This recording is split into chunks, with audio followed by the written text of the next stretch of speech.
Espezie berdineko aleek kolorazio bera izaten dute, oso aldaketa gutxirekin.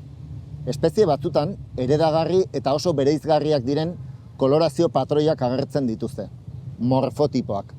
Ez dute evoluzionatu apeta dekoratibo zein bereizgarri batengatik, baizik eta egokitzeko abantaila moduan. Eremu bakoitzean, hobeto kamuflatzea bezain estrategia erraza. Uste baino, fenomeno arraroagoa da.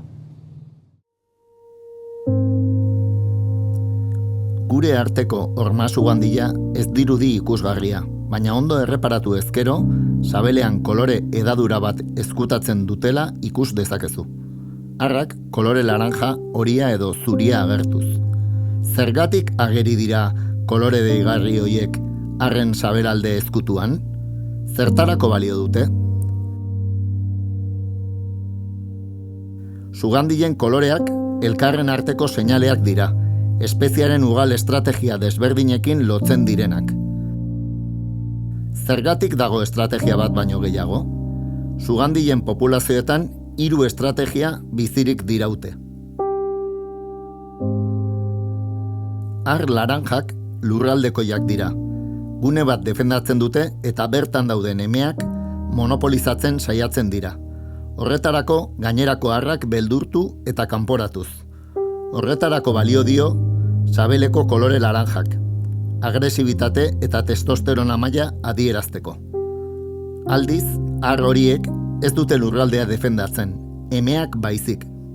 Ez dira saiatzen eme guztiak batera bereganatzen, banan-bana baizik. Azkenik, ar zuriak konformistak dira, edo hobe esan da diskretuak.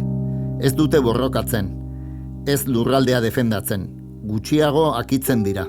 Oharkabean pasa eta aukera errazak probesten dituzte. Arriskurik hartzen ez dutenez, denbora gehiago bizi dira. Aukerak denbora luzeagoan aprobetxatuz. Gauza bitxia da, estrategia bat hobea balitz, gero eta ugariagoa izango litzake eta denbora kontua da populazioko banako guztiak berdinak izatea.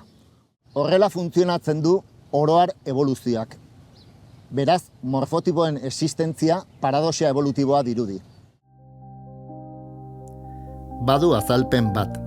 Harri-horriar joku evolutibo baten modukoa.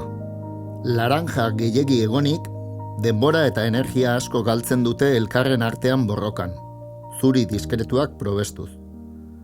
Zuriak ugaritzean, horiak dira abantaiatsu.